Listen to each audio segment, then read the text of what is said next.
Hi everybody! Today I'm going to be doing another wedding planning video, but this time I wanted to go a little bit more in depth on the planners, the RSVP cards I used, the save the dates that I used, and some more in-depth tips for you guys. So for people that might be planning a wedding, this should be helpful for you, especially because I had a lot of questions as it was, and obviously is my first wedding. It's a big wedding, I'm young, and I'm trying to plan this myself, so I needed that extra help. And thankfully, I had the internet to turn to, and so now I just feel like it would be a good thing to be able to, get my knowledge, take it, and give it to you. So we'll start off. If you haven't seen my last video, the link will be below here. It's really helpful to watch that and then watch this. But I'll rephrase for people that haven't seen it and maybe don't want to see it right now and don't have that much time.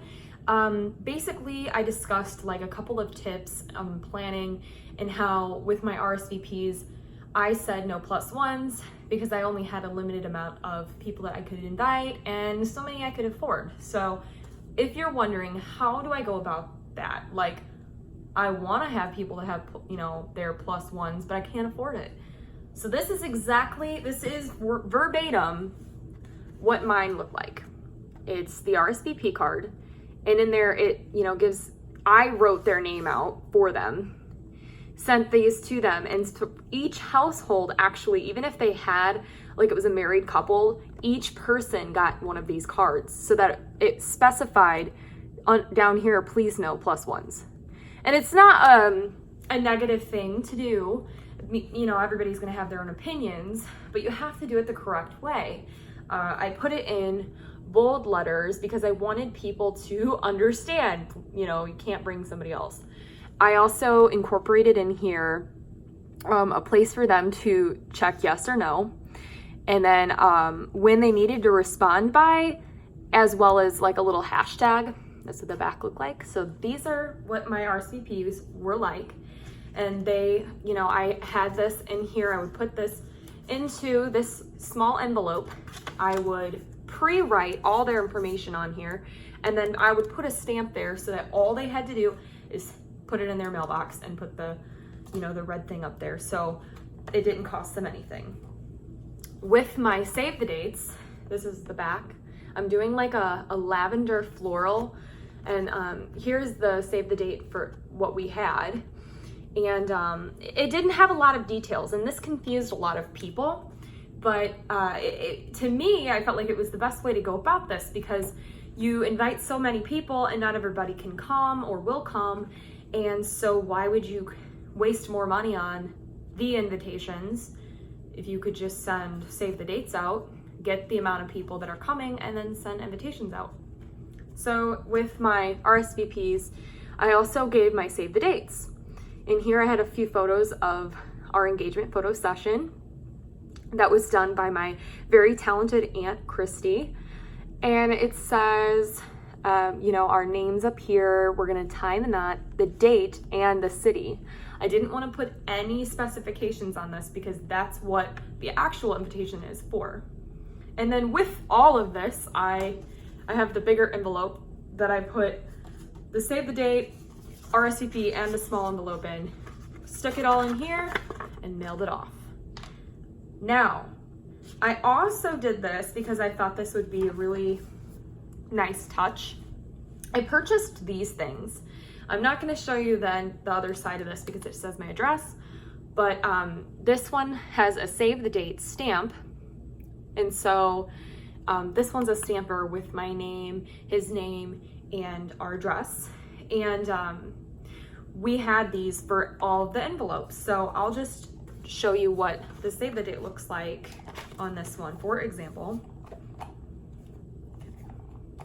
So when I just stamp it real quick, it looks like this. It's just a little subtle touch to this, and I felt like it made it personalized. I have it forever, even though that's probably the last time I'll use it. But as far as like our address goes, very helpful. Now, going along with invitations and RSVPs, when people started to give them back to me, what I did and what I advise for you to do is I have a couple of these, and I wrote down a confirmation list with everyone's name on it that is invited, everybody's name individually that's invited. And what I'm doing, you can see some things are highlighted. The highlighted names are those whom have already RSVP'd. Those are people that have reserved their spot, have sent back your RSVP that you have given them, and now you know for sure they're coming. It's very helpful, great way to be organized, and that way you know that when that time is up for them to have responded, who you need to track down. So that is it for those. Now I'm just gonna show you a couple of very, very helpful things that I do to stay organized for the wedding. First off, there is an app called The Knot. I got that on my phone. It had everything you can possibly think of, but I also want to let you know, just a little disclaimer, I'm pretty sure that if you fill out all your information and your email and your number, people are going to be calling you. You're going to start seeing ads on all your social media platforms, because that happened to me, and you're going to receive emails from a bunch of different places that you just never subscribed to. So putting your name in here, you have to understand, if you want that information sent to you, great. If not, don't put your info in there. But I downloaded the app, and the app told me about this planner. As you can see, this planner is called The Knot, the Ultimate Wedding Planner. This book alone could have a whole review video in itself. And what I'll just say, summed up into a small couple sentences, is it's very useful, yes. However, it is not dumbed down to what kind of wedding that you're planning. I would say maybe 1/8 of this whole book is gonna be fitting your specific needs, because there's destination wedding planning tips in here. There's big wedding planning tips. There's wedding planning tips for a wedding you're planning in 3 months, in a year, like all these different things. And yeah, that's great and helpful, but you don't need all that information if you're just one of the specifications, you know what I mean? So, but with this, I mean, it gives you a pretty great layout, and I just have highlighted and written in here a couple of different things, and I'll just show you real quick. Like, it has your planning timeline. So in here, it has like how many months before, and I've checked off things I've already done. See, this is what I mean. Express engagement checklist. This is for people that have 5 months or less or whatever. So it tells you some top planning tips, wedding budget. I mean, it is very helpful, but I don't use this as often as I thought that I would. But if you want, like me, like I still have it. It's kind of nice to have. It's a one-time buy, not very expensive, and I got it on Amazon. So something else that I use. This is, you might be thinking, you've already showed me this. It's the exact same like type of notebook, but I actually use this as like my Bible. And I'm just gonna show you a couple of things that I do in here related to the wedding. So first and foremost, I have a thing called a wedding financial checklist. This is something I discussed in my last video. In here, I have listed everything that me and my fiance have to pay for from the moment we got engaged, talking about the whole wedding, things that we needed to know we were paying for in our budget in parentheses. I would then check mark and highlight.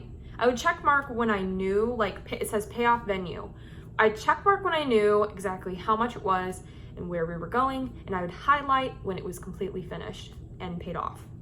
Really good way to go about that. And at the bottom here, I have wedding financial help. So anything you can possibly think of, any ideas to raise money, any ideas for jobs you can have, people that might offer help, anything, I wrote that down as well. I then created my own wedding monthly checklist from the month after I was engaged all the way to the wedding day. And I'm at like the bottom of this list now.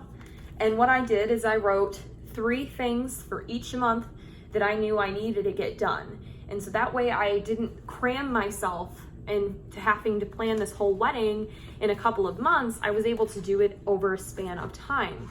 Although I've been making this a little bit easier on myself, it's still never easy, and you still need as much help as you can possibly get because it is still very stressful. I then created a couple of personal wedding lists, things that you aren't gonna find on a general Google checklist, things that are accustomed to what you want for your wedding. For example, for me, I have my little brother in my wedding as a ring bearer, and you won't find that on a general list. So I wrote down that I need to get him a little suit or a tux, and then I need to find him something to carry those things in. Just small details that you don't think about. Anything that you can think about, write it down, trust me. And you know, furthermore, I think I have multiple checklists in here, but just get a notebook. You know, all this is and all that other one were just the same notebooks. Something big enough that you can fit all of your ideas in. Don't be ever afraid to write down what you might be feeling, because it's very, very important to have that down. I have a folder that I, dedicated to my wedding, and basically everything in here is the addresses of the people invited on one side, a list of people invited to the bridal shower, and then what I did for this is I gave each side of me and my fiance's families, mom and dad both, 30 people each that they could invite, family and friends from their side. And so I have all their lists with their information, address, and everything on here. This is extremely crucial to have all throughout and even after the wedding, for the RSVP invitations from the get-go, invitations later on, and thank you notes later after all of it's said and done. That's a wrap. That's pretty much all I have for you. I wanted to show you a little breakdown of those things. If you have any questions, any specific video ideas that you might have, let me know. Like I've said before, my wedding is May 18th of 2019. It is October, and so a couple months away still. It's about 7 months. But I'm looking forward to sharing all of this with you. I've been on YouTube since I was 14 years old, and I'm gonna be 22 in less than a month. So I've been sharing my life with you guys for a very long time, and I'm excited to continue to do so. Thank you so much, everyone. Please look at the link below for the video for the previous week, and I hope you all have a beautiful day. Thank you.